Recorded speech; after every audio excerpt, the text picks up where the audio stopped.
Okay, welcome to part two of the riffs and rants of extreme non-neediness. So, I'll be more concise and more proper. So, remember in the ending of the last story, I said I was speaking to the hostess of Fish and Cope. Well, someone asked me like to kind of be more detailed in the story. Okay, so basically, I walked up to her store. I told her exactly about why I cannot ask her number because I was doing the no woman diet. And I told her that I thought she was beautiful, um, that I really think she's a beauty, basically. And I told her I can't get her number, but hopefully in the future, after 6 months, if I ever run her away, then I'll probably do it. And she got the yellow post-it note and got a pen and said, "Why don't you give me your number?"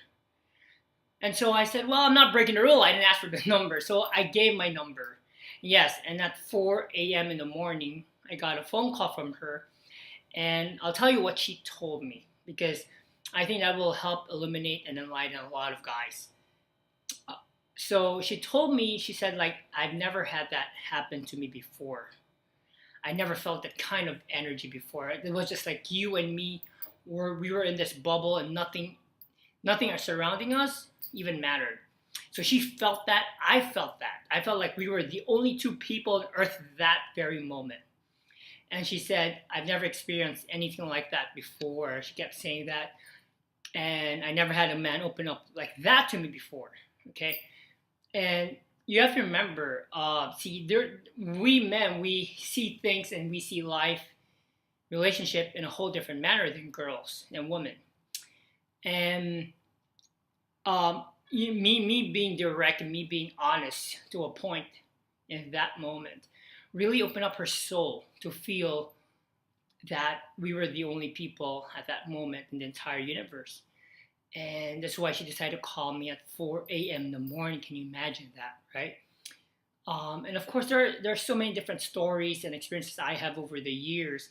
And, but I'm coming to a level where each and every year it's not really about learning new things. It's about unlearning the things I've learned early on in the past. It's about taking out the mask. I have this onion theory where everything in life is like the onion.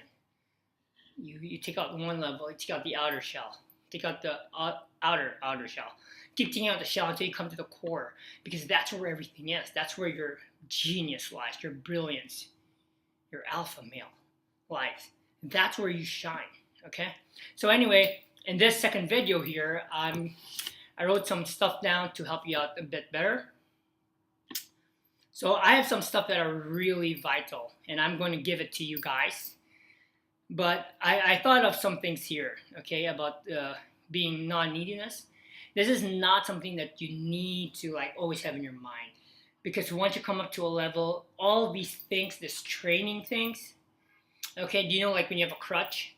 These are just crutches. It's like the bicycle. When you have a training bicycle, the two extra wheels so that you won't fall. You're going to learn your balance. Once you have the balance, you can do practically anything you want in relationships, and that's what's awesome. So, I want you to imagine you're walking, right? Your badass self. You're walking towards the park, and you see some kids, right? Just jolly little kids having fun in a playground. Okay, I want you to imagine you towards the kids. You don't need anything from them. You don't expect them to do anything for you. I just want you to encapsulate the moment between you and the kids. They come up to you. They're like, "Hey, let's play." You're like, "No, I don't need to play." Why? Or you say, "Yeah, sure, let's play." At that moment, you are not needing anything from those kids. In fact, you're being playful, aren't you? Don't you feel playful with kids? Don't you, you're not really expecting for the kids to do anything for you? See, that comes to a level where once you're in that relationship, that's a wonderful place to be in. See, so think about how you've been the last time you've been with a kids, and imagine like how it was for you. You did not put up any show. You didn't have any pretense.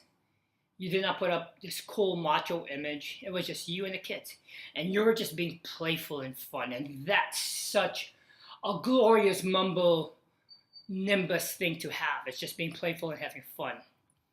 And guess what? That's what a lot of girls put in their top three. It's not trying to be funny. It's having fun. I coined the word funish. It's where you are you're just pure fun. Okay, and that's not making fun of other people either. You can make fun on your behalf. You can, like what my buddy Sean says. He walks through a mirror in a wheelchair and he says, "Oh, who's that rock star?" Of course, he's talking about himself. Stuff like this. So, okay, and then another scenario I thought of was you towards a homeless man or a homeless man slash a lower status person. Imagine if a homeless or a lower status person comes up to you. You're not trying to buy time to talk to them, or you're not trying to see everything about their life. You're not pulling on them to come towards you. In fact, you're almost like, leave me alone, I gotta go. I don't have time. Okay, just imagine you and the homeless person, or a person that you don't like, really. You try to not, you have your own life to live. You have to go to the office, you have to go work out, you have to go somewhere. You cannot spend the whole time just because they're there. Versus a hot girl you just met, and you're trying to spend so much time with her, and she has to go, and you're like, oh, let me ask you a question. Because that question, hoping that you're going to spend more time with her. See, so do you see this energy that you're pulling on people that you are, and I would love to say you're needing, but you're not needing at the time, but you're attracted to. See, that's where the neediness starts coming out, because you're trying to get something from her. And in the first video, I was talking about why don't you just be the man that offers value freely to everybody you meet. I remember a friend of ours, Rich, and he's one of the funniest guys you'll ever meet, like naturally funny. And he talks to all women. See, some of you guys only talk to girls that you think you like. I'm like, dude, talk to everybody. Everybody, men, little kids, old people. I almost feel like judgmental for even calling them old people, because I just see them as people. And anyway, Rich was telling us a story of how he was in a garden somewhere, and he saw an old woman, right, she was unzipping her purse to get something out of her purse, and she got, where she keeps her medicine. So Rich quickly ran to her and said, "Hey, you got anything good in there?" And she just laughed. She said, "Oh, no, Sunny boy, I don't have anything here for, drugs, right?" See, he was having fun with an old granny. He was having fun with a sales clerk. And you guys are so serious. You guys only try to have fun with the girls that you like. Have fun with everybody today. Everywhere you go, just talk to the driver, talk to the bus driver. Have a nice day. Talk to them. Give a piece of who you are to everybody, because the time when you meet the girl that you think you like, you already dropped enough of you everywhere, and it's just practice. You don't need to impress anymore, right? Be that kind of man of value. And I know all these things. I keep saying we don't need more teachers. We need more examples. That's why the people who we work with in IRD, we either go to their city or they come to us, and we spend 3 days live, the shortest. And they see real-to-real interactions. It's not anymore teaching. You get to see it live in person. Be an example. Okay, now let's go a bit more deep.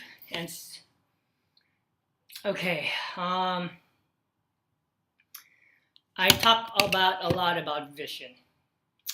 If you truly had a vision for your life at this point in your life, a lot of this neediness will just subside, because you're on your path, you're on your vision. The reason that you're so stuck up with this because let me read a line from David Dida that I really like. Um, it's from the book The Way of the Superior Man, which I think you need to read. It's a must have. It's something that I read. It's something that I read continuously because it's such an awesome book. Okay, in this book he says, if a woman has become the point of your life, you are lost. Let me repeat that. If a woman has become the point of your life, you are lost. You have a gift to give, a purpose to fulfill, a deep heart impulse that moves you. If you have lost touch with this impulse, then you will begin to feel ambiguous in your life. You will make decisions because you have to, but they won't be guided by a deeper sense of purpose. You may take on your woman's purposes because they are stronger than yours. You may adapt your need for direction to extremely regulate processes, becoming a cogwheel company man or a dead-ended husband with a parent without leaving yourself open to your greatest vision. Now, my number one mentor, King Solomon, talked about vision being the beginning of everything. And I've talked to Alien Marketing, we spent around 2 months in vision or everything, and people, their income goes raised with so much more than without a vision. And likewise, when it comes to relationship, Haas, if you don't have a vision, you're just going to be swayed by every other direction that you can have. That's the reason you feel lonely when the girl goes off on out of town for a weekend and you feel like, oh no, I have nothing to do. Because you know what? You made the girl your vision. No girl is worthy enough to be your vision. Okay? No girl is worth enough. Do not make the girl the point of your life. Do not make the girl the point of you earning all the money. Of course, they could be an inspiration for you to do your business better, for you to work out better, for you to be a better man. That's all fine and good. But again, as David Dida said, if you made the woman the point of your life, then you're lost. So we're talking about vision here, okay? What's a vision of your life? I mean, openly as a man. Basically, who do you want to become as a man? And don't just be like all these other guys. I mean, like I want to be a ladies' man, because that's a vision that you're sure going to disappear sooner or later. Because you're going to grow old. You're going to have other interests in life. Other things will be more important to you. A lot more things are more important than women. But if a woman sees a man with a vision, with a mission, oh, I'm telling you, that's compelling. That is compelling, because most men out there, they're like a cogwheel. They have jobs. All they do is, sport their new latest gadget, their fashion. I mean, seriously, why can't we just be a man with fire in their belly and do what we're supposed to do on this earth? So, one, vision, okay? Have a predefined, clear vision for your life and live by that vision. So you'll know the kind of girls you want to date. Well, you could also have a vision and date all kind of girls, and that's up to you. We're not here to correct each other's vision, but have at least a vision, a real compelling vision that will pull you out of your situation now. That will pull you out of this neediness. All right. Now, I have last two things to say, the reason you're feeling needy. And believe it or not, it is this simple. Okay, the reason you run around not feeling that you're worthy as a man with other girls, because sometimes, I see a lot of hot girls. Of course, you think like, I'm not in their league. No, maybe they're not in your league. Have you ever thought about that? Maybe all they have going for themselves is their beautiful makeup self. They got their makeup, their 3-inch makeup. They look like, ugh. Okay? Maybe all they have is their fake boob job. Maybe all they have self is their beautiful self. But they got nothing here. They got nothing in the heart. Dude, raise your vision again, higher. But I'll be talking about these two things. It's very simple. Everything in life can be boiled down Every effect that you're feeling right now is because you don't feel enough.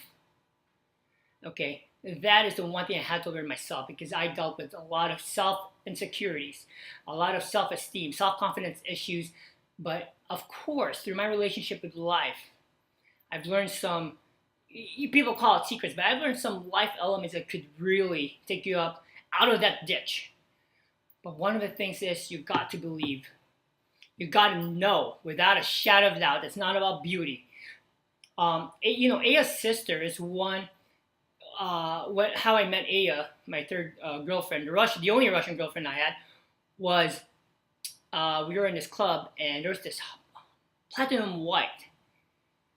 platinum blonde girl, really pretty, and she just kept shooting down guys left and right. Guys can't go, shut down. And some of my clients and my boys were like, Jersey, here's your challenge now. Show us what's possible with women. So I went up to her and I said, you know what, you kind of look scary and dangerous. And she looked at me and she said, me? And she started laughing. She's like, why would you think that? I'm like, I don't know. I see guys coming in and going out. It's like, you're pretty scary. And then that led on to a conversation. The next week, I went with a family thing, and that's how I met Aya, right? So, but you have to believe deep inside, which I'm writing a book about it right now called, basically, I am enough. The reason you're feeling all of this insecurity is because you really don't believe you're enough. Because you've been fed down, you've been brainwashed by society at large, by your friends. That all these things that you think are you drive a fast car, you think that's what makes you who you are. You wear this stupid clothes, you think that's what makes you who you are. You think dating this hot girl is what's going to make you who you are. And listen, believe you me, no matter what kind of hot girl you get, because I know in every man's mind, we think getting and having a pretty bombshell by our side is, people look at us in a different way. People look at us like we are Superman. But never mistake it. You're not Superman. You are who you are, and you have to accept that. That's when girls will fly to you, because most men are an empty shell. Most men, I'm not kidding you, most men, you probably are an empty shell. Because when you're alone at night, you start fantasizing, you start going to porn, right? You start thinking like, I wish a girl would like me. Why can't you just like you for who you are? Okay, because the deep message is, you really feel, or you don't think that you're enough. That's the reason you're going through all these issues. I believe I'm enough. I don't have to go out and prove to anybody that I can get a hot girl. Who cares about hot girl? What if I want an ugly girl, right? Hey, I mean, sometimes, you just have to do something good for humanity and date a ugly girl. You know what I'm saying? Yeah, right? So, you have to come to this place in your life where you are enough. So, you have to tell yourself all the time. You have to build that inborn thing that you've always felt. Your teachers took that away from you. Your parents took that away from you. Society at large took that away from you. Write it in your mirror, the way I have it in my mirror. I am enough. When you're showering, tell yourself, I am enough. I am enough. Once you get to the point where you are enough, I tell you the truth. You don't need to pay me $2,500 for a boot camp. You don't need to pay me for coaching for a social. If you build yourself enough to the point where you truly believe that you are enough, dang it, your life will change like night and day. And the second thing is, you tell yourself that you love yourself because you do everything else in your life to prove to yourself that you like yourself, but you really don't. This skinny sexy, I love myself. I know you're more masculine than I am. I know you're more macho than I am. I know you're probably even more cuter and handsome than I am. But guess what? I love myself. Do you love yourself? Okay? And the same energy I have when girls, I'm doing something new with a platform called Sexcapade. And there are girls who will love this sexy skinny because I love myself. You get it? Do you get it? So I'm going to close this video now and make you Think about it. Ponder it a bit. Okay, have a vision for your life, a real vision. And the second thing, which is actually the basic and through it all, it's probably the end all and be all of all. You are enough, okay? Stop trying to prove to yourself, stop trying to prove to the world that you are enough, because unless you have it in here, that you are enough, you're going to forever trying to compensate. You're forever going to try to prove that you are enough. I'm Asian. A lot of white people think they're better than Asians. Okay, I don't care, but I'm enough. A lot of guys from more handsome than me, I don't care. I am enough. A lot of people are making more money than I am by the billions. You know what? I am enough. And I love myself. It doesn't matter. God loves me. I love me. We are the majority. You know what I'm saying? We are the majority. Okay?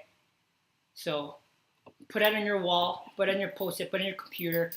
Say it when you take a shower. Say it every time you can get. Just keep saying it. I promise you, you're going to pay me $1 because your life changes before the end of this year. I am enough. And I love myself. All right? So that's just it for video number 2. I may come on with video 3, 4, 5, 6, 7, 8, 9, 10, 11, 12, 13, 14, 15, 16, 17. I don't know. But even with this short message, I'm telling you, if you take it to heart and do it, man oh man, where will we be 2017? Forget about 2016. It's going to be one awesome adventure. But understand, you are enough. And do you love yourself? You better, because God loves you. So let's say it. I am enough. And really think about it. I am enough. And I love myself. All right, this is Jersey Howard Co. signing off. Do it with me. Woo!